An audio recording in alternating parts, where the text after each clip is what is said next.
lo importante. Dale. A ver, Ya estamos en vivo ya estamos en vivo. por lo que veo ahí arriba. Sí, hola amigos, ¿cómo están? Buenas noches. Espero estén muy bien. Estamos aquí un poquito retrasados porque tuvimos un problema técnico a la mera hora, pero ya estamos listos para arrancar. Y bueno, pues mientras se van conectando, primero saludarte, Ignacio. ¿Cómo estás? Buenas noches. Bien, acá nuevamente desde East Lansing, Michigan. Todavía en estas vacaciones medias largas. Nos conectamos desde Chicago, nos conectamos desde Okemos y ahora desde East Lansing. Nos mandan saludos esta Ana Gamó. Supongo que está abreviado su nombre. Ya, Hola amiga, ¿cómo estás? Y bueno, pues vamos arrancando. Ya se están conectando aquí varios amigos. Antes de comenzar la clase, quiero pedirles por favor que vayan compartiendo este video en su muro, nada más con el botoncito que aparece abajo de compartir, para que nos vayan ayudando a difundir pues información valiosa. Y ahora sí, pues vamos a entrar de lleno con lo que veníamos platicando un poquito antes de comenzar la clase sobre hernias de disco pulposo. ¿Por qué hernias de disco pulposo y no hernias de disco? ya.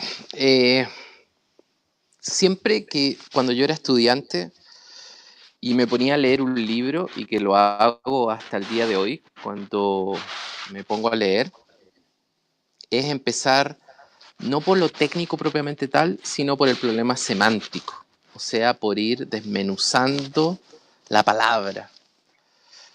Y lo primero que yo hacía cuando leía, y yo leía que decía HNP.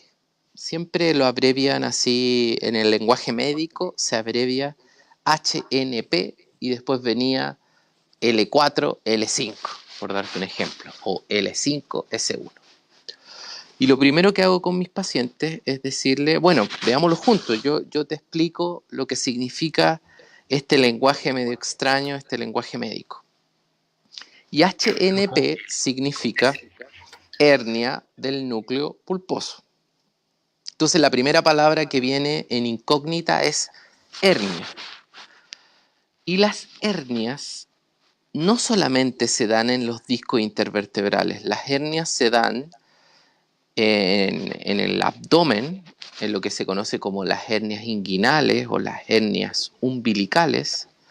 Las hernias también se dan a nivel cerebral, las famosas hernias cerebrales o hernias cerebelosas. Entonces la palabra hernia significa, volviéndolo muy simple y muy coloquial, es el paso de una estructura a través de otra. En el caso de una hernia inguinal o una hernia abdominal, es el paso de una víscera por la pared abdominal, por el omento mayor y el omento menor, hacia la piel, hacia afuera. Ese es en el caso de una hernia umbilical o hernia inguinal. En el caso de las hernias cerebelosas o cerebrales, es el paso de una estructura, normalmente el cerebro o alguna parte del encéfalo, por otra estructura hacia afuera. ¿Sí? Entonces, hernia solamente significa el paso de un tejido a otro lugar, que normalmente no le corresponde. Ok. Y HNP, hernia del núcleo pulposo, es el paso del núcleo pulposo por el anillo fibroso hacia afuera. Entonces, si no está viendo alguien que no es profesional de la salud, va a decir, bueno, este tipo no me ha aclarado nada porque no le entiendo nada. Vamos a la anatomía más sencilla. El disco intervertebral, esta especie de como marshmallow, como de sustancia, como se dice en Chile, o como de estas como masticables que comen los niños, estas como esponja, tiene dos grandes estructuras. La primera es el anillo fibroso que está por la periferia, que como lo dice su nombre es más duro, es más fibroso. Si pudiera dar una clase de anatomía, que la anatomía y la morfología no es una rama que a mí me guste mucho porque es muy difícil, hay que tener mucha memoria. El año pasado di clases a médicos y a tecnólogos médicos y fue muy difícil para mí porque tengo muy mala memoria. Pero el anillo fibroso tiene una estructura muy particular porque no solamente es fibroso, sino que las capas, las fibras, van en distintos sentidos. Entonces se podría hacer solo una charla del anillo fibroso. Pero contiene el núcleo, y ese núcleo que tiene es lo que se conoce como núcleo pulposo, y que, como su nombre lo dice, es de más de una sustancia no tan fibrosa, sino más cercano a lo líquido, y que es contenida por este anillo fibroso. Más adelante, si es que el tiempo nos alcanza y si es que realmente a ustedes les interesa, nos vamos a dar cuenta que en el origen embrionario, lo primero que se hace es el núcleo pulposo. Y esto es sumamente importante porque cuando el núcleo pulposo rompe el anillo fibroso y sale hacia afuera, los linfocitos, los macrófagos y toda la línea de protección del cuerpo desconoce al núcleo pulposo y piensa que es un cuerpo extraño. Y esto es sumamente importante porque en la época embrionaria, en la época cuando se forman los somitos, es cuando se forma el núcleo pulposo. En palabras coloquiales y muy sencillas, el núcleo pulposo es desconocido por los linfocitos porque nunca ha estado en la periferia. Y eso es potente porque el dolor que se siente por una hernia del núcleo pulposo es de origen químico y no mecánico como se creía hace 10 años atrás. Entonces, resumiendo, porque después vamos a ir a otros temas como son las causas o los tratamientos o lo quirúrgico, lo farmacológico, pero yendo a lo fisiológico puntual, la hernia del núcleo pulposo es el paso del núcleo pulposo a rompiendo el anillo fibroso. Algunas escuelas clasifican la hernia en tres, en lo que es la protrusión, la extrusión y la migración. Algunas escuelas dicen que la protrusión no es una hernia propiamente tal y lo llaman discopatía, que en realidad discopatía, si es que vamos al origen de la palabra, discopatía solamente significa patología en el disco, ¿sí? Entonces, cuando alguien dice tengo una hernia en el núcleo pulposo, en realidad lo que tiene es este paso del núcleo pulposo a través del anillo fibroso. Hay otro tema que es más filosófico, por decirlo así, por ocupar una palabra, es si una hernia del núcleo pulposo se puede considerar como una patología propiamente tal. Y ahí es donde yo difiero con los cirujanos, porque yo soy los que consideran una hernia del núcleo pulposo un hallazgo anatómico y no una patología propiamente tal. ¿Por qué? Y no es que quiera quitarle el valor a la hernia del núcleo pulposo, sino lo que quiero es quitarle la hipermorbilidad a la hernia del núcleo pulposo. Hay un estudio muy lindo del 2017 y hay uno muy actual del 2018, si no me equivoco, es de Parreira el apellido. Después les voy a mandar el estudio, que dicen que una paciente se toma una resonancia magnética en 10 lugares distintos, porque la paciente tiene una hernia del núcleo pulposo, y en los 10 sitios distintos le dio 10 diagnósticos distintos. ¿A qué quiero ir con esto? Es de que si mi hermano del alma, que me está entrevistando ahí desde México, y yo me tomo una resonancia magnética, lo más seguro, hay un 80% de probabilidades de que los dos tengamos hernia en el núcleo pulposo. ¿Y eso quiere decir que estamos enfermos? Según la visión de la CIF, que es la Clasificación Internacional de la Funcionalidad, no. Solamente significa que tenemos una hernia del núcleo pulposo. Porque si está asintomática, no significa nada. Con mis humildes 11 años y voy para los 12 años de experiencia clínica, les puedo dar mi experiencia de que he visto pacientes con dolor inmenso con una protrusión, o sea, con una hernia pequeñita que ni siquiera puede ser llamado hernia. Y he visto pacientes con nada de dolor, que están saltando y ningún problema y hacen deporte de alto rendimiento, y con una migración, con una hernia que ya migró y que ya rompió el anillo fibroso. Y uno puede decir, bueno, entonces, ¿por qué a uno le duele y al otro no le duele? Esa es la gran pregunta y el gran misterio. Puede ser por la estabilidad, puede ser por la funcionalidad, puede ser por este primer acto químico que se produce. Estoy ahora en estos momentos, aunque estoy en vacaciones, estoy escribiendo un ebook sobre cómo la nutrición puede afectar en nuestra percepción del dolor.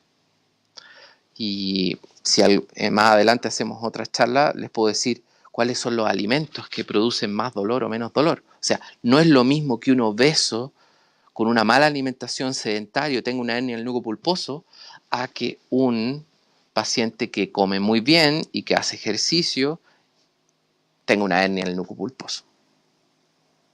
No sé si hasta el momento estoy aburriéndolos mucho. No, no, no, al contrario, creo que esto está, es brutal lo que estás diciendo. Creo que nos da mucho para reflexionar, porque primero, por lo que hablas de la clasificación de la CIF, ¿no? Teniendo nosotros un hallazgo anatómico, es decir, como si tuviéramos los ojos azules o el cabello rubio o café, ¿no? Y podemos descartar entonces que fuera una patología como tal, nos da también tal vez la entrada para empezarlo a abordar de una forma distinta, porque si solamente nos espantamos por la condición anatómica de la hernia, más no por los, y ligando un poquito el punto de la alimentación, no ligando los puntos, las variables que hay alrededor, ¿no? Como la alimentación, la estabilidad, los hábitos, el sedentarismo, el peso, o sea, sin ligar todo eso, pues nos estamos limitando a solamente ver una parte muy chiquita de la fotografía. Y lo curioso podría ser que yo también he tenido un caso similar de decir, ya hay 5, o bueno, hay varias hernias, ¿no? Y tú ves una radiografía y es trágico el asunto y el paciente se mueve como si nada, ¿no? Entonces, ¿qué le vas a decir al paciente? Usted está enfermo porque tiene hernias y debería no moverse cuando el paciente se mueve hasta mejor que tú, ¿no? Por ejemplo, dejando la reflexión. O por otro lado, tienes a una persona muy joven que de repente, porque está todo el día en la oficina con mucho estrés y tiene tal vez una distensión abdominal porque no sé, comió algo mal, ¿no? Le irritó y de repente detona un dolor terrible, ¿no? Y tú decís, no, tú estás joven, no tienes nada, ¿no? Vete a volar, ¿no? Tu hernia está muy chiquita, ¿no? O sea no Claro, sé, como que nos da un paradigma para empezar a pensar diferente las cosas. vamos, resumiendo entonces, hay tres como niveles de hernia, por decirlo de alguna manera. Uno es la protrusión, o sea, el disco, el anillo fibroso todavía no se ha roto. Después viene la extrusión, el anillo fibroso se rompe. Y después viene la migración, cuando el pedacito de núcleo pulposo migra y se va hacia otras zonas. Se puede ir hacia arriba como se puede ir hacia abajo. Y la protrusión, algunas escuelas no las consideran hernia.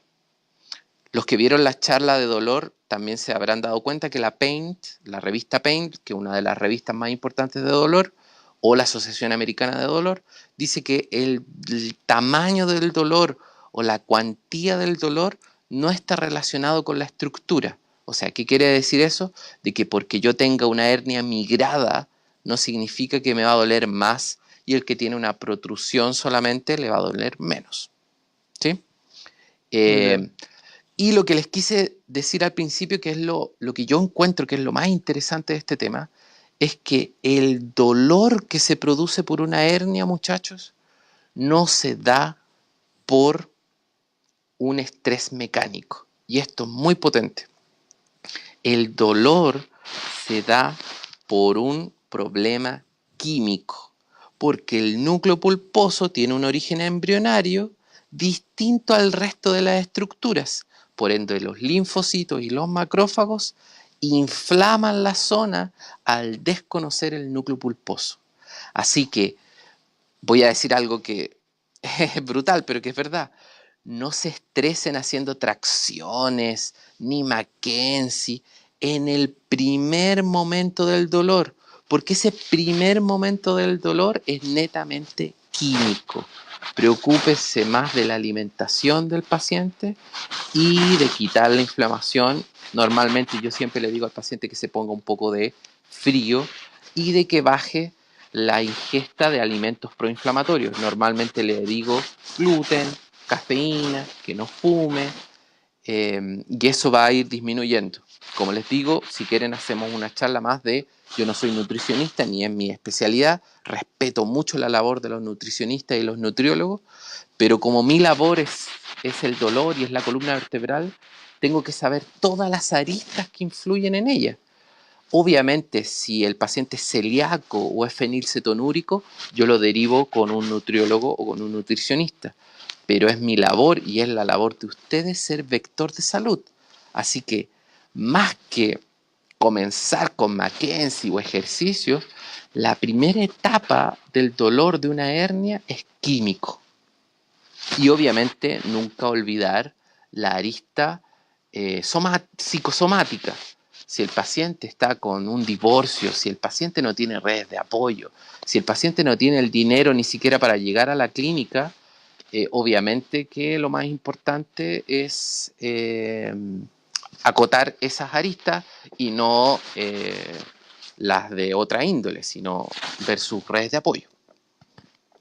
Muy, muy, muy importante. No sé si quieras continuar con el punto o quieras que empecemos con las preguntas, amigo. Quiero avanzar un poco más porque puedo ir Perfecto. respondiendo a algunas de las preguntas. A mí la columna vertebral es lo que más una de las cosas que más me gusta. Bueno, cada vez que estoy hablando algo digo que es lo que más me gusta, pero es que algunos datos para que lo entiendan. Esto de que sea químico el dolor estresa mucho a mis alumnos porque ellos dicen, bueno, la hernia es L5-S1 o L4-L5. El dermatoma, el miotoma, el sudotoma, el esclerotoma y el viscerotoma deberían ser tal. Y no les corresponde. Y se frustran y me dicen, profesor, pero entonces esta hernia no la entiendo porque no corresponde. Yo le digo, lo primero que tienes que entender es la anatomía. Las raíces nerviosas a nivel de las lumbares son verticales. ¿Qué quiere decir esto? Que si yo tengo una hernia L5-S1, la raíz de L5-S1 sale a nivel de L5-S1. No, porque como todos sabemos, la médula espinal llega hasta L2, ¿verdad? Después no sigue médula espinal, después sigue lo que se llama la caudequina. Entonces, si yo busco la raíz de L5 con S1, sale en L2. O sea, tiene todo un trayecto vertical para poder salir en el agujero de conjunción de L5 con S1. Entonces, lo primero que tienen que entender es que las raíces son verticales. Y a nivel cervical, las raíces son horizontales. Porque si yo busco, tengo una hernia C4 y quiero buscar y saber dónde sale la raíz de C4, bueno, efectivamente sale justo en C4. Por eso, la faceta, la transversa, el agujero de conjunción y la raíz están en el mismo lugar a nivel cervical. Y eso es muy bueno porque eso evita que si yo tengo un problema en C3 afecte otras raíces. A diferencia de a nivel lumbar, de que si yo tengo una hernia a nivel de L4, va a afectar L4, L5, S1, S2, S3. Porque todas las raíces están verticales. Y a nivel cervical están horizontales. Bien, entonces, resumiendo nuevamente. El dolor de una hernia del núcleo pulposo tiene un origen químico, debido a que el núcleo pulposo tiene un origen embrionario distinto a la del resto del cuerpo. O sea, el núcleo pulposo nunca ha salido al exterior. ¿Bien? Lo que tiene un compromiso mecánico es la parestesia.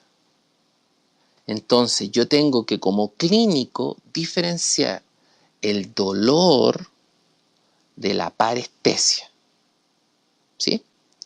La parestesia me va a dar el nivel metamérico, va a respetar el nivel metamérico, mientras que el dolor no va a respetar el nivel metamérico. ¿Por qué? Porque como les dije, las raíces son verticales, y segundo, porque el dolor es una sensación subjetiva. Cada uno de nosotros procesa el dolor de manera distinta. ¿Bien? Una tercera cosa que siempre les digo a mis alumnos es esto. El gran índice o la gran correlación o el gran signo que yo tengo que entender para ver si ese paciente se tiene que operar es la debilidad muscular progresiva. Si mi paciente tiene debilidad muscular progresiva, ese paciente se tiene que operar. Ese paciente tiene que entrar a pabellón. Sea yo el mejor terapeuta manual del mundo, sea yo el mejor quiropráctico del mundo. ¿Por qué? Porque eso quiere decir que hay neuropraxia. Eso quiere decir que hay daño en el nervio. Obviamente, si el paciente tiene daño en primera motoneurona, el paciente tiene que ser visto por un cirujano. Caudequina, no control de esfínter, ¿sí?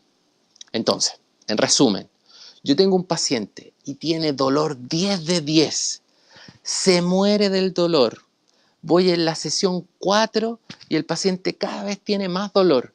No me preocupo, yo tranquilo, porque el dolor es subjetivo. Cada uno de nosotros procesa el dolor de manera distinta.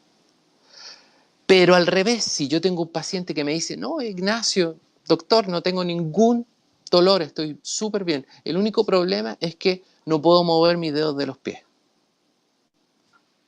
A la segunda sesión no puede mover el empeine. A la tercera sesión no puede mover el tobillo. Fin, ese paciente tiene que ser visto por un cirujano. Lo más seguro es que esté teniendo neuropraxia, daño en el nervio. ¿Se fijan cómo una Oh, se trabó.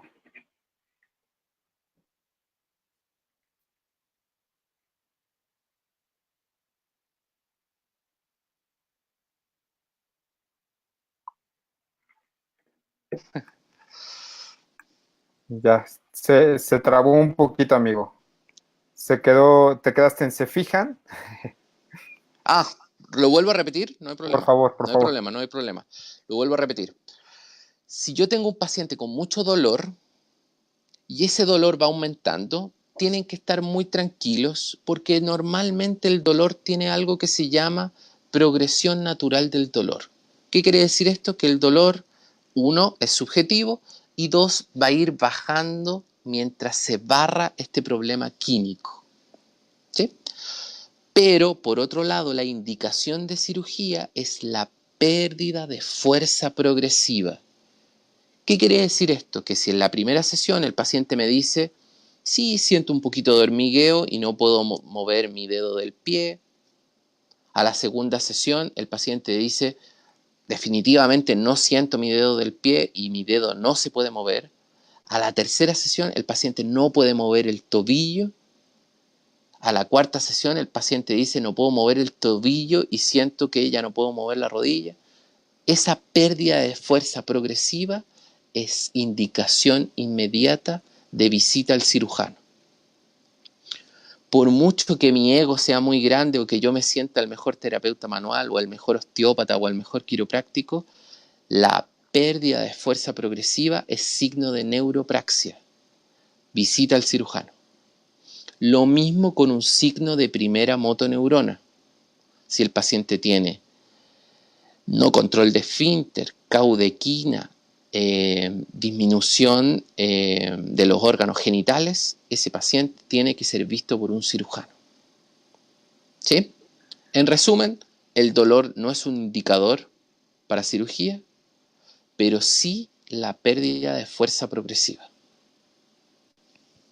Esto es importante, esta información, porque puede, uno, ayudarnos a no tener miedo, tal vez cuando estamos tratando con dolor o con hernia, que lo hablamos mucho la clase pasada, pero dos, también para ser muy responsables en cuanto, o sea, si el dolor puede ser, o sea, es subjetivo, como tú lo dices, ¿no? Sí, como tú bien lo dices. Entonces también en el caso contrario debemos tener las antenas bien puestas para identificar pues en este caso el daño de los nervios, ¿no?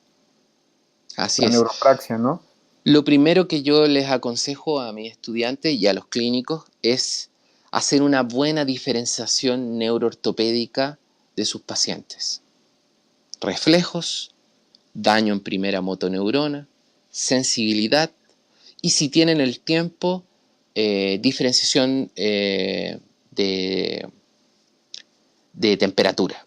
Ver si el paciente diferencia bien entre frío o calor.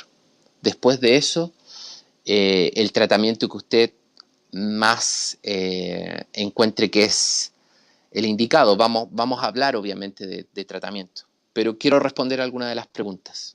Perfecto. Vamos a empezar. Creo que hay varias preguntas que van a complementar o se va a hacer hincapié en lo que estás diciendo. Vamos a empezar por aquí. Abajo vi una de Mónica. Son dos. La primera, dice Mónica, que cuando entonces consideras que es una patología, se refiere obviamente a la hernias de disco pulposo. Y la segunda también de Mónica, dice si el dolor es químico, también aplica para la protrusión, en donde no está roto el anillo fibroso. Oh, Mónica, tu apellido es muy difícil, voy a tratar de decirlo. Viupertui, no sé, un desastre, como lo dije.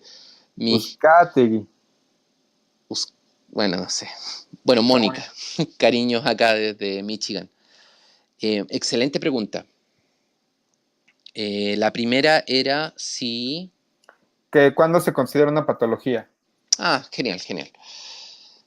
¿Por qué yo digo que las hernias son un hallazgo anatómico? Porque tú puedes tener una costilla supranumeraria y pasar toda tu vida con la costilla supranumeraria y en el día de tu autopsia, cuando tengas, espero que vivas mucho, Mónica, digamos a los 130 años, y hagan tu autopsia y vean, hoy Mónica tenía una costilla de más.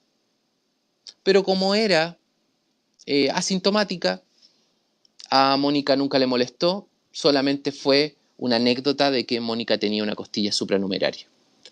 Entonces, ¿qué es lo que pasa? Muchas personas, muchas personas mueren y al hacer la autopsia se ve, oh, tenía una protrusión, tenía una hernia.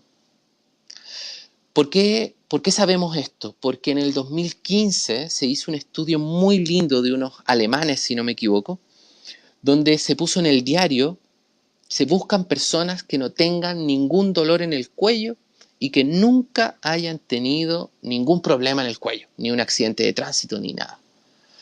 Y entre 20 y 40 años.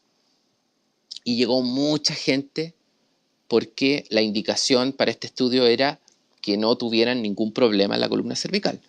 ¿Y qué se les hizo? Se le tomó resonancia nuclear magnética en la columna cervical y el 84% de estas personas tenía hernia al núcleo pulposo. Yo siempre le pregunto esto a mis alumnos, ¿qué significa esto? ¿Cuál es la conclusión del estudio? Y muchos alumnos me responden una barbaridad, me dicen, bueno, que hay que tratar a ese 84% o que hay una pandemia de dolores cervicales. Pero si No, dice en que no realidad, les duele. no, en realidad la conclusión de este estudio es que la hernia del núcleo pulposo es un hallazgo. ¿Cuándo se considera patología? Y ahí respondo tu otra pregunta. Cuando produce síntomas. La tercera pregunta que me hiciste es si cuando es protrusión también produce dolor. Sí, efectivamente sí, también produce dolor. Porque empieza a producir presión en el en el anillo fibroso y los diferentes tejidos histológicos se empiezan a contactar y macrófago y linfocito empiezan a dar la señal. Imagínate como al núcleo pulposo un tornillo que uno tuviera, pero mientras esté en su lugar, ese tornillo no produce ningún problema. Pero cuando ese tornillo se empieza a mover, los macrófagos y los linfocitos dicen, bueno, este es un objeto extraño, aunque sea el núcleo pulposo, que es parte de nosotros. Pero como se hizo embriológicamente en otra etapa, los linfocitos y los macrófagos creen que es un cuerpo extraño. ¿Sí? Hay otra cosa que lo más seguro alguien lo pregunte, que es qué cosas hace que el núcleo pulposo se hernie. Y yo creo que la mejor respuesta para eso, porque hay muchas teorías, está la obesidad, está los movimientos repetitivos, porque también ahí hay cosas muy extrañas. Hay gente que es delgada, que no hace movimientos repetitivos, que hace deporte, que se alimenta bien y tiene hernias. Entonces, como en todo, hay el genotipo y el fenotipo.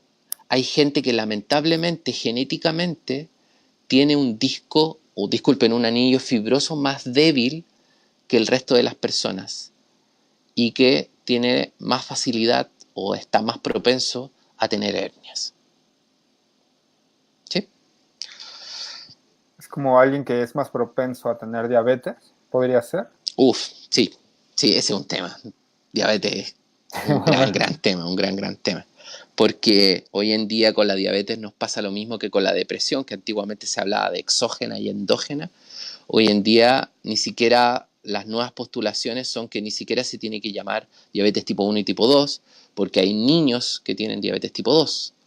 Hoy día solamente hablamos de que el páncreas, cuando es expuesto a un exceso de hidratos de carbono, cambia su composición y su excreción de glucagón y de insulina. Pero bueno, ese es para otras charlas.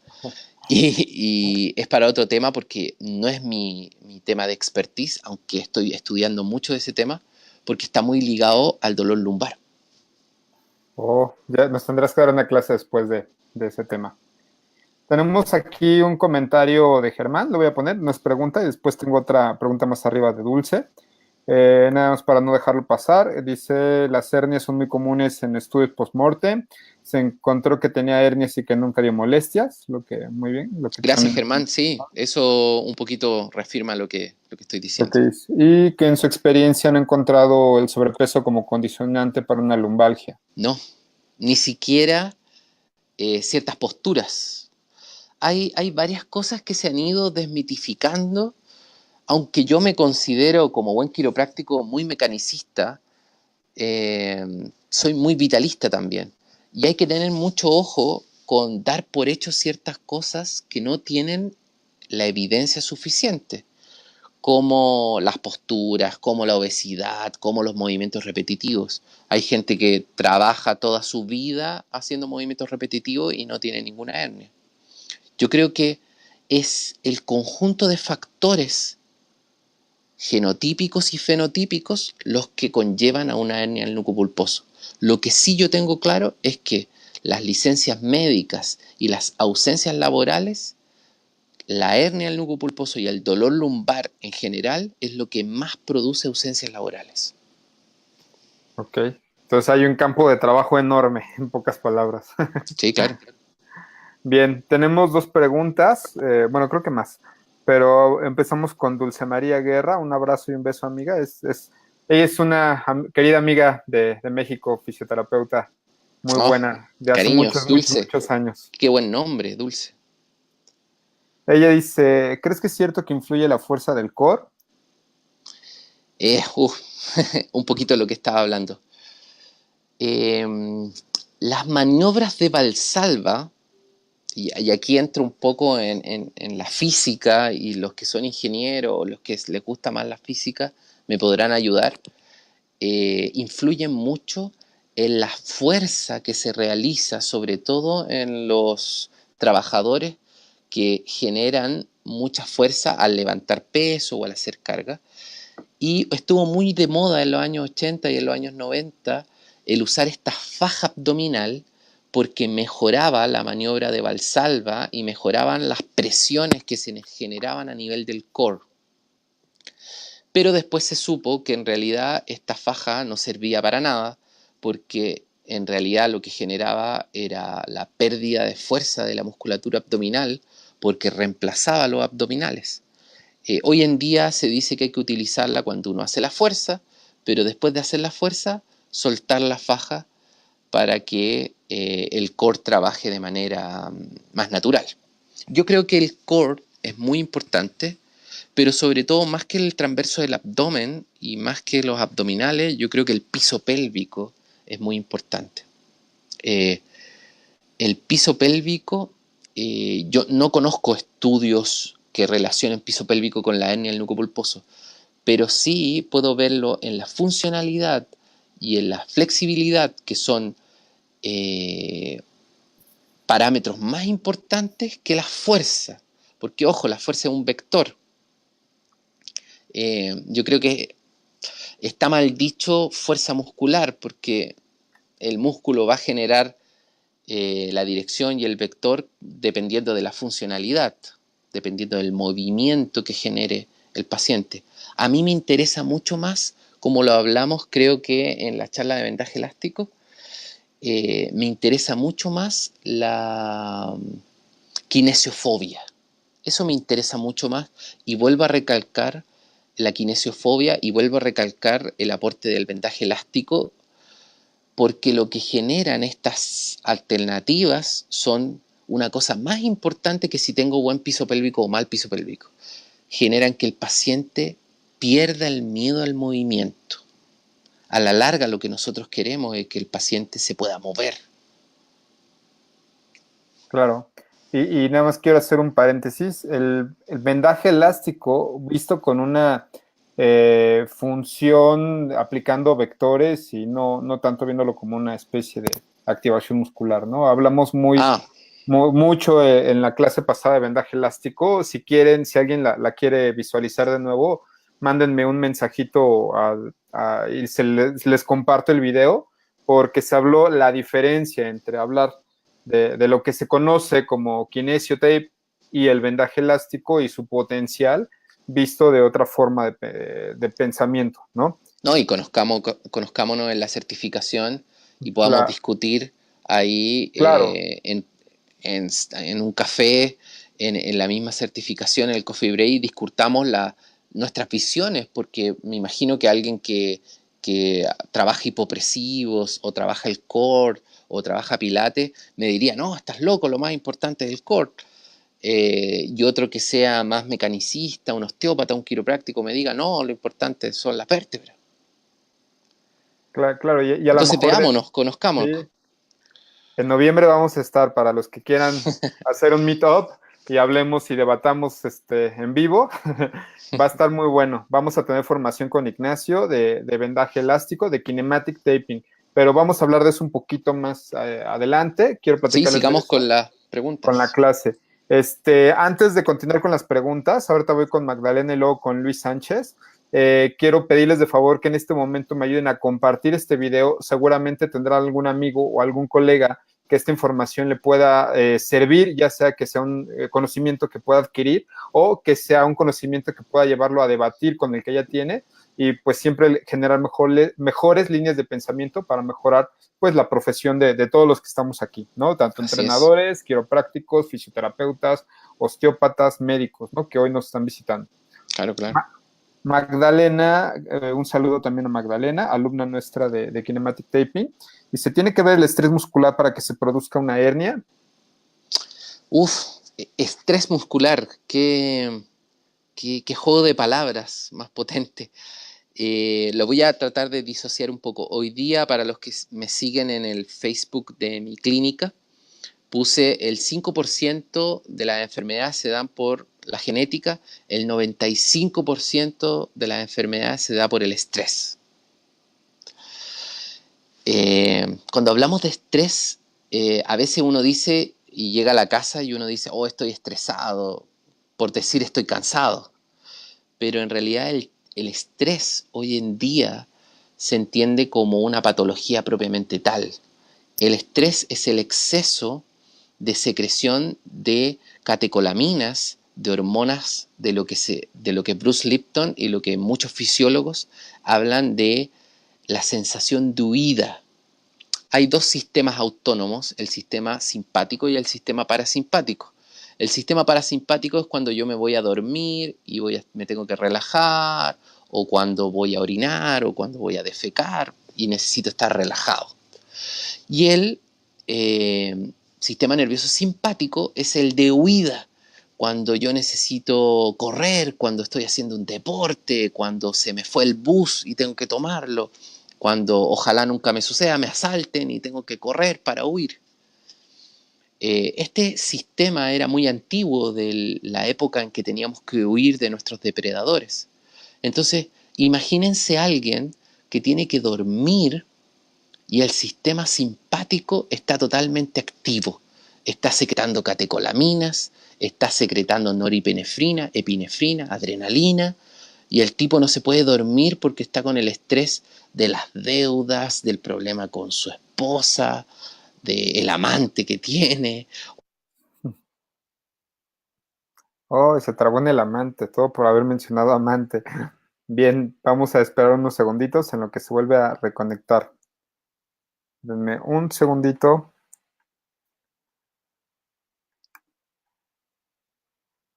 Sino también tiene un tono muscular activo de los paravertebrales lumbares.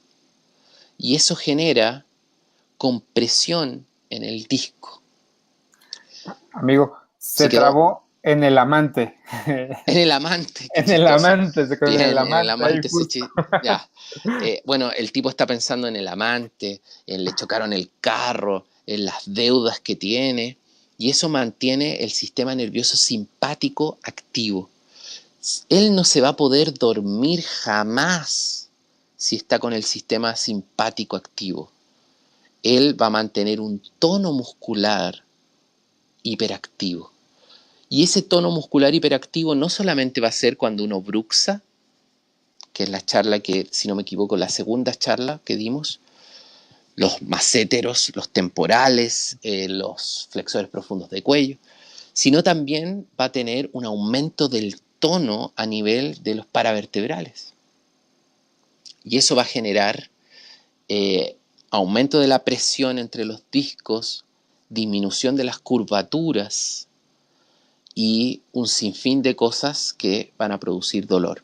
No sé si son los causantes directos de las hernias, pero sí pueden ser el causante de un dolor lumbar, de una degeneración de la columna.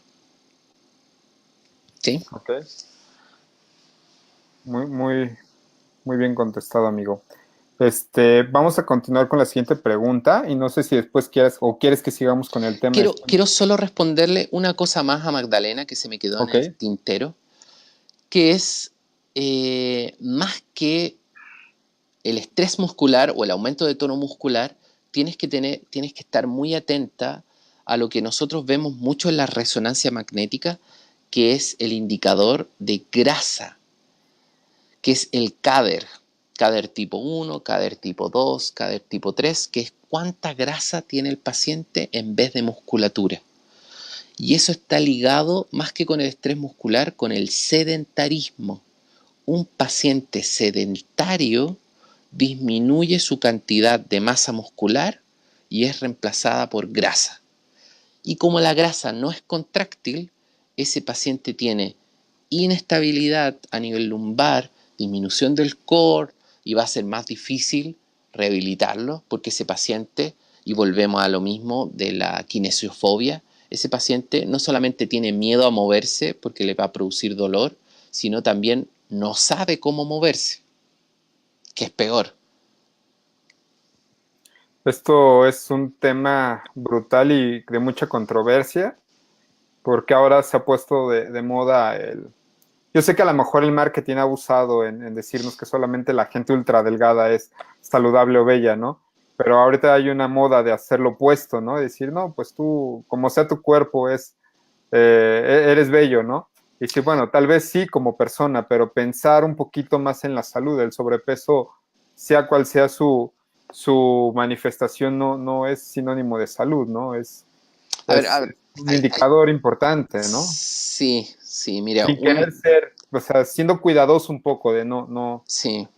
Hay dos cosas ahí muy potentes. No me quiero salir del tema, pero hay dos cosas muy potentes. La primera, acá, estando casi ya un mes en Estados Unidos, es de cada 5 americanos, 4 son obesos. La primera cosa.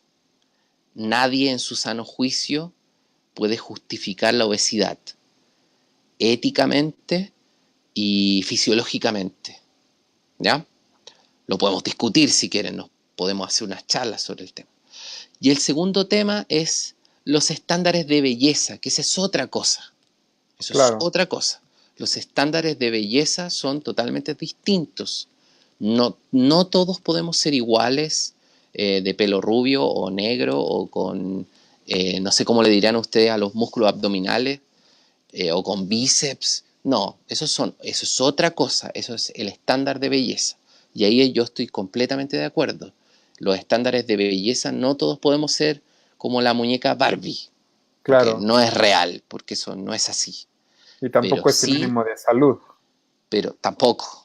tampoco. Pero sí no tenemos que evitar que nuestros hijos sean obesos. Eso es así, así de duro es el mensaje. Sí, claro. Totalmente de acuerdo y me gustaría que algún día habláramos cuando hablemos de alimentación, creo que es un tema muy preocupante como promotores de la salud, eh, Sí, claro. profundizar. Bueno, vamos Gracias, con la pregunta. Magdalena. Gracias, Magdalena. Luis Sánchez, amigo, un abrazo. La suma del exceso No, espérame, su pregunta estaba acá abajo, perdón. Hola, compañeros, colegas y amigos. ¿Qué podía producir una hernia migrada, que una hernia migrada se necrosara al grado de endurecerse como una roca? No me ha tocado todavía, soy muy honesto. Cuando algo no lo sé, tengo el ego sumamente dominado como para no inventar respuestas. No me ha tocado en mis humildes 12 años ver una hernia migrada necrosada. Sí me ha tocado ver hemangiomas, sí me ha tocado ver eh, CADER, sí me ha tocado ver eh, signos como fracturas en cuña, me ha tocado ver pacientes con Sherman, eh, pero hernias muy grandes también, pero no me ha tocado ver una hernia que se necrosara. Así que lamentablemente no tengo esa experiencia. Muy bien, pues gracias por tu honestidad también, amigo. Eso es importante valorarlo. Este, tenemos otras dos preguntas. Empezamos con las preguntas, creo que ya específicas, abriendo Sí, con claro, Luis. sí, Y claro. vamos con Narciso, que también es alumno nuestro de Kinematic Taping. Un saludo, Narciso. Y dice, paciente con doble hernia discal, obesidad mórbida grado 3, se opera, se aplican implantes, se realiza descompresión de raíces nerviosas y se instalan barras estabilizadoras. Éxito total en la cirugía, el cirujano recomienda una faja. La pregunta es, ¿cuán- ¿cuánto es efectivo el vendaje elástico, bueno, dice Sí. kinesiológico, en este paciente postoperado? ¿Para qué? ¿Cuál es tu objetivo? ¿Cuál es tu objetivo? Si tu objetivo es para drenar, porque el paciente es postoperado, si tu objetivo es manejo de cicatriz, si tu objetivo es que mejore la movilidad, no sé, en caderas. Normalmente el vendaje elástico es una herramienta y como tal la herramienta yo tengo que tener un objetivo para utilizarla. Yo soy muy contrario a utilizar el vendaje porque sí. No sé si se entiende. Esto de Sí. utilizar el vendaje sí o sí. Yo soy de que tenga un objetivo y dependiendo de ese objetivo yo sepa para qué voy a utilizar el vendaje. Creo que me gustaría complementar un poquito tal vez tu punto. He escuchado últimamente con algunos alumnos o con algunos amigos que están trabajando en clínicas y dicen es que yo tengo esta herramienta, sea cual sea el nombre, ¿no? O sea, da igual, muy buena o muy mala, o sea, da igual, creas o no creas en ella. Y de repente he escuchado que dicen es que me siento frustrada, frustrado porque a fuerzas tengo que usar esto y no puedo usar mi razonamiento clínico. aunque yo sé que al paciente le vendría mejor lo que estoy haciendo, ¿no? Entonces aquí tal vez aplicaría o complementaría la pregunta o lo que tú hablabas con este Narciso, ¿no? Ah, perfecto, Eh, dale. Ahora sí, ¿Se trabó contigo un poco? sí, pero ahora sí, te escucho, dale. Bueno, decía que de repente tenía algunos amigos que se frustran porque en los centros de trabajo, a nivel marketing, porque venden tal vez un producto, un sistema, sea cual sea, bueno o malo, o sea, no quiero dar o sea, ni a favor ni en contra de nada, ¿no? Estoy a favor de todo, si lo vemos así. Pero como exclusivamente tienen que hacer eso, por decir un ejemplo, ¿no? 5 minutos de calor, 5 minutos de tense, ¿no? O sea, ya para no meternos en bronca. Entonces luego noto su frustración y si no es que luego hasta el mismo paciente no entiende que si yo hago esto es mejor o por qué no apliqué esto, porque en el mismo centro, ¿no? Entonces a lo mejor eso pasaría, o sea, es también educar un poquito el que cualquier tratamiento que usemos es una herramienta y lo más importante, y es algo que vemos mucho en el curso de Kinematic Taping, Narciso recuerda, es el ser como Doctor House, como dijo Ignacio en el curso, o sea, el análisis clínico, ¿no? O sea, el profundizar y romperse la cabeza hasta cuando uno no sabe algo, ¿no? Empezar a investigar más y de ahí pues buscar un resultado. Y las nuevas tendencias de neurociencia, las nuevas tendencias de la CIF son más confusas todavía porque te dicen, bueno, ni siquiera es necesario que el paciente tenga una etiología de nada. El paciente puede tener dolor por otro origen. Siempre sí, sabía, hace poquito hablé de eso también, Y pero eso bueno, es bien conflictivo porque todos los colegas que se dedican a neurociencia me dicen, pero ¿por qué ustedes, los mecanicistas, están tan obsesionados con que haya un origen del dolor o una estructura que produzca el dolor? ¿Por qué no pueden decir que el dolor es porque sí? O el dolor es por social, o no sé. Y claro, yo le respondo, bueno, porque cuando tú vas al dentista, el dentista te va tocando una muela, un diente por diente, hasta que encuentre el diente que te duele. Porque no podemos caer al otro extremo de pensar que todos los dolores son sociales o son psicológicos. Las modas, por muy buenas que sean, tampoco te pueden nublar. Como me acuerdo alguna vez una alumna me dijo, yo soy tapista, solamente pongo tape. Está pasando lo mismo con los que se dedican a la neurociencia. Se están transformando en neurocientistas y están dejando de ser fisioterapeutas o osteópatas o quiroprácticos. Se están transformando en neurocientistas. Está bien, el dolor es un constructo, es algo muy difícil de entender, pero el dolor también tiene una relación con la estructura. Si no, cuando te pegas con el dedo pequeño en la cama, no sería real.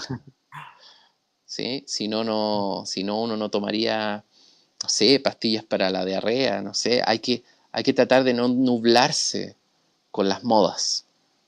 ¿Sí? Entonces, sí, no hay protocolos, no existen recetas de comida ni para las hernias. Entonces, cuando yo veo estos videos en Facebook que dicen ejercicio para que nunca más te duele una hernia, todas las hernias son distintas. Puede ser radicular, puede ser posterocentral, puede ser posterolateral. Lo que yo más les trato de dar son herramientas para que puedan evaluar bien a sus pacientes. ¿Sí? Siempre recuerden esto de la CIF y del sistema biopsicosocial. Hay una arista química que normalmente lo da la alimentación, las cosas exógenas como el sol. Hay una arista física que lo da si hago ejercicio o no, si mi trabajo es con carga, si me muevo o no me muevo. Y una arista psicosocial que lo da mi red de apoyo, si estoy feliz con mi vida o no, todo lo social y todo lo psicológico.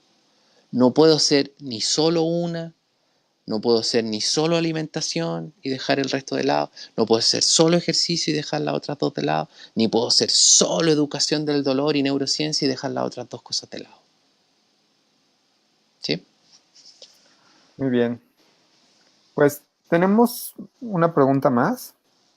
Y no sé si quieras, vamos cerrando con el tema de las Sí, hernias para ir un poquito hablando también de lo que hacemos un poquito con Kinematic, que sería interesante que sí, los claro. que no conocen sepan el por qué es diferente. Muchos me preguntan, oye, pero es que es, yo ya tomé un curso de vendaje láser, le digo, ah, bueno, pues qué bueno, pero es diferente lo que estamos proponiendo y bueno, pues si conoces un poco de nuestro trabajo en las charlas, pues te podrás haber dado cuenta, ¿no? Entonces vamos, para no eh, pasar en alto la pregunta de CEO y después comenzamos a hablar un poquito Claro. sobre ya lo que hacemos con el tratamiento y taping y kinematic. Bien, dice una paciente de 48 años con hernia cervical C7 y lumbar L4, sin tratarse por muchos años, ha tenido 2 episodios de pérdida de fuerza en piernas. ¿Cómo diferenciar de un dolor químico? Porque tiene constante dolor y a la migración de la hernia. Ah, bueno. Em, ¿Cómo diferenciar dos dolores? Es muy difícil la pregunta, porque, como te digo, cada dolor es personal a cada persona, aunque suene trabalengua, o es subjetivo a cada persona. Eh, el dolor tiene algo que, o las enfermedades en general, tienen algo que se llama progresión natural de la enfermedad. Normalmente siempre tienen un pic en unos 20 días y después de ese pic bajan. Pero durante mi ciclo de vida voy teniendo distintos pics, porque recuerden que si se mueve, si hace un salto, si tiene cualquier cambio de presiones, ese núcleo pulposo puede volver a migrar. Imagínense como una dona que tiene relleno adentro. Si yo la aprieto, sale relleno, pero si yo la vuelvo a apretar, vuelve a salir relleno. Por eso las cirugías de hernia no son muy buenas porque quitan lo que está protruido o lo que está extruido, pero ese paciente vuelve a sus mismas actividades y se vuelve a extruir y vuelve a migrar y vuelve a herniarse otro pedacito de núcleo pulposo. Como les dije, no es mecánico, no es que el núcleo pulposo contacte a la raíz como uno normalmente lo muestra en los dibujos, sino en realidad lo que se genera es más complejo aún, porque tiene que ver con las señales químicas que, que detectan los linfocitos y los macrófagos. Aquí voy a dar un ejemplo que es muy complejo, pero que es para que lo entiendan. Porque alguien es alérgico a los gatos y otro no es alérgico a los gatos. Porque alguien con el pasto o con el polvo, el linfocito, eh, se activa y el otro no. Acá sucede lo mismo. Con cada vez que ese núcleo pulposo se vaya moviendo, el paciente puede tener un pic de dolor. Yo lo que sí te recomiendo es que el paciente vaya aprendiendo de cuál es su dolor basal. Lo más seguro es que tu paciente, si tiene ya muchos años, ahí veo que dice sin tratarse por muchos años, lo más seguro es que ese dolor esté centralizado. Ya les comenté en la charla de dolor, si no la pueden volver a ver. Eh, y les puedo mandar también algunos datos sobre el libro que a mí más me gusta de dolor, que es Conociendo el dolor del doctor Moseley. Cómo una patología común y corriente como un esguince de tobillo se puede centralizar. ¿Cómo saber si el dolor de tu paciente está centralizado? Puedes ver si el paciente tiene colon irritable, si el paciente tiene depresión, si el paciente tiene fotofobia, o sea, si tiene otras características de centralización del dolor. Si es positivo, que lo más seguro es que sea positivo, porque si tiene tantos años con ese dolor, lo más seguro es que esté centralizado, ya es más difícil de tratar que un paciente con una hernia común y corriente. Lo primero que tú tienes que tratar en ese paciente no es la hernia. Recuerden que los fisioterapeutas no tratan patologías. Los fisioterapeutas tratan disfunciones. Hace poquito en el Facebook, de todas las cosas que hay, vi una frase que, si no me equivoco, es de la WCPT, de la Confederación Mundial de Fisioterapeutas, que decía: no trates enfermedades, trata personas. Y eso es muy potente porque efectivamente los médicos diagnostican y curan enfermedades. Ese es como el eslogan de los médicos. El eslogan de los fisioterapeutas debería ser que nosotros evaluamos y tratamos disfunciones, así como el eslogan de los quiroprácticos es evaluamos y tratamos subluxaciones. Es lo mismo. Aunque parezca absurdo o tonto, pastelero a tus pasteles, porque el fisioterapeuta no tiene que importarle si la hernia es posterolateral o posterocentral o postero. Al fisioterapeuta lo que le tiene que importar es si el paciente se mueve o no, cómo se mueve, cuál es la disfunción. Esto es muy importante, porque así tú vas a saber cuál es tu objetivo. Y ahí es donde el vendaje elástico se diferencia a los otros conceptos de vendaje elástico, porque nosotros vamos a tratar disfunciones. Yo no voy a tratar una hernia, porque el que trata una hernia es el cirujano, cuando abre y puede quitar el pedacito de hernia protruida. Lo que nosotros podemos decir es: tiene una columna rectificada, o tiene una anteversión pélvica, o tiene kinesiofobia, o no tiene disociación del cíngulo pectoral con la pelvis. ¿Sí? Eso te va a aliviar mucho tu carga, porque a veces uno lo que quiere es transformarse en un paracetamol y quitarle el dolor al paciente. Y en realidad lo que uno quiere tratar es la función. Y aquí es donde yo me arriesgo más, y yo creo que el sistema biopsicosocial aspira a la función, no, a la participación del paciente. Y ahí es donde creo que los médicos deberían actualizarse o quitarse un poquito la visión biomédica y entender que el gran centro de nosotros no es el dolor. El gran centro de nosotros como profesionales de la salud es la participación del paciente o del usuario. ¿Qué quiere decir esto en castellano? Es cómo el paciente se desenvuelve en su contexto psico, biosocial. O sea, si el tipo es violinista, es importante no el manguito de los rotadores, sino si él puede ejercer su arte, que es el violín. Cuando uno entiende esto, uno empieza a quitarse la mochila del dolor. Porque el paciente llega a la segunda sesión y dice: ya, quíteme el dolor. Pero no, usted ha mejorado. Sí, he caminado más cuadras. Y usted ha estado, sí, he trabajado mejor. Ah, entonces, vamos bien. Porque si usted quiere que yo le quite el dolor de inmediato, entonces usted lo que necesita es comprar morfina. ¿Sí? No sé si respondí. Esto sí es mi visión de cómo debería ser la salud. Puede que alguno de los 70 y tantos que nos está viendo no crea lo mismo, y eso lo podemos discutir en México el 1 de noviembre. Tenemos una cita todos el 1 de noviembre. Sí, a pelear y discutir de cuál es la visión de la salud que queremos. Seguramente no. Puede que, perdón. Puede que tengan otra visión.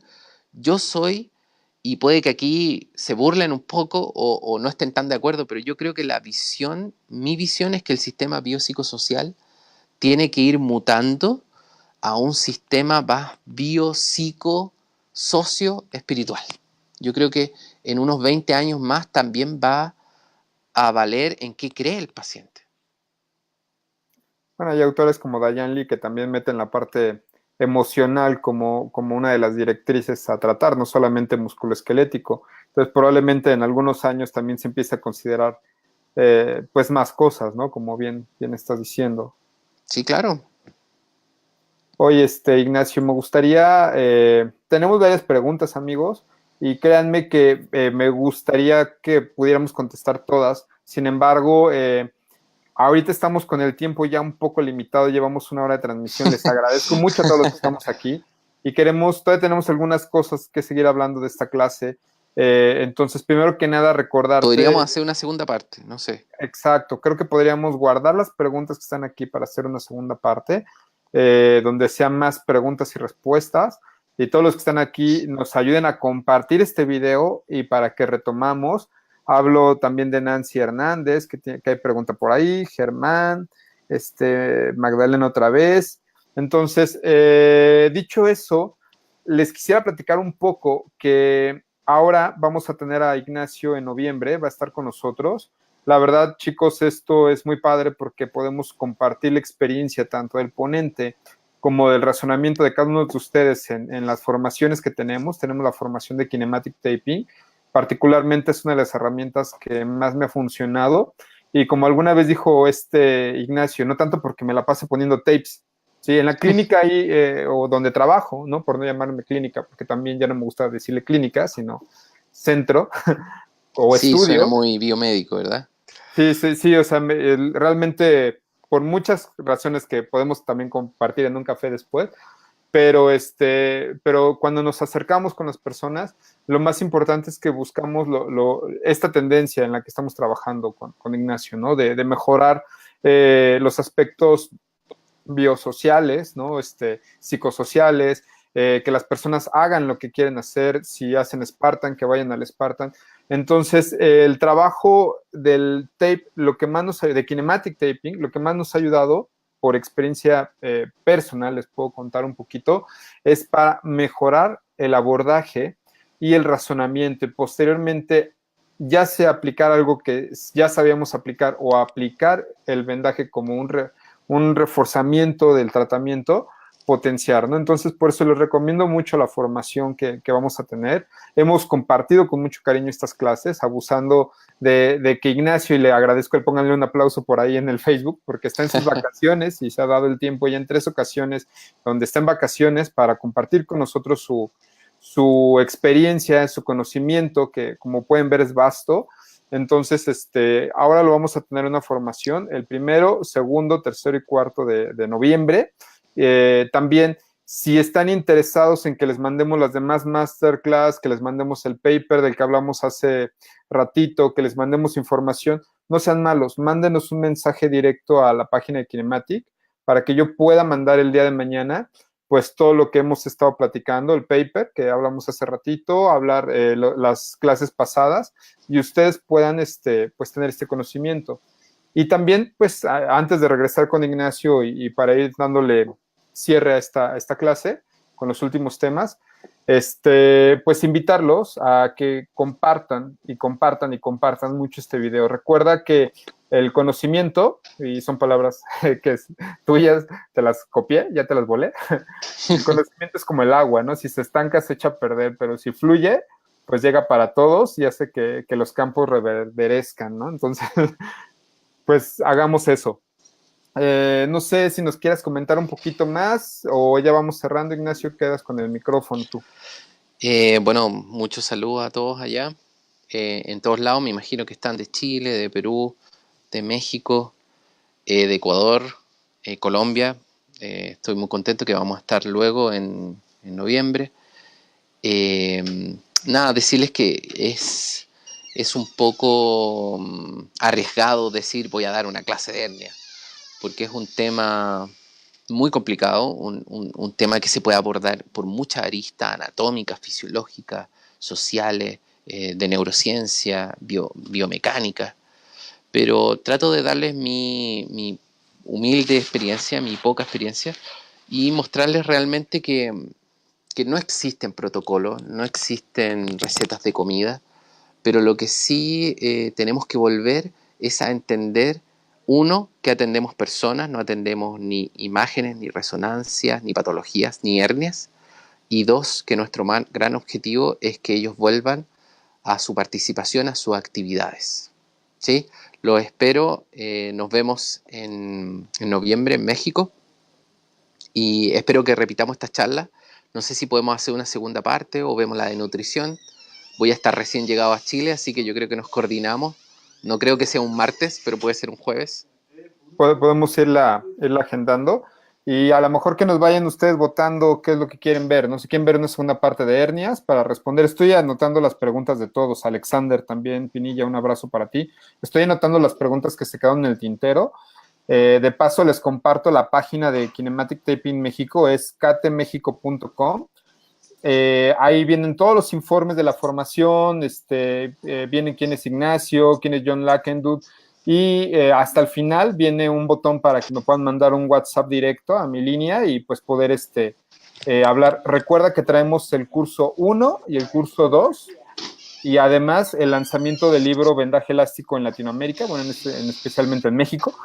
Y pues a todos nuestros amigos que ya han tomado, a los que no han tomado, Luis, por ahí ya te vi, Claudia, también todos, sí o no, a los que no tengo el gusto de conocerlos en persona, también se los recomiendo. Algunos me siguen a mí, bueno, pues yo los sigo a Ignacio, entonces pues les comparto un poco de a quien yo sigo para que sigamos aprendiendo todos, ¿no? O sea, todos tenemos un mentor y bueno, pues aprendamos todos un poquito de esta información. Genial.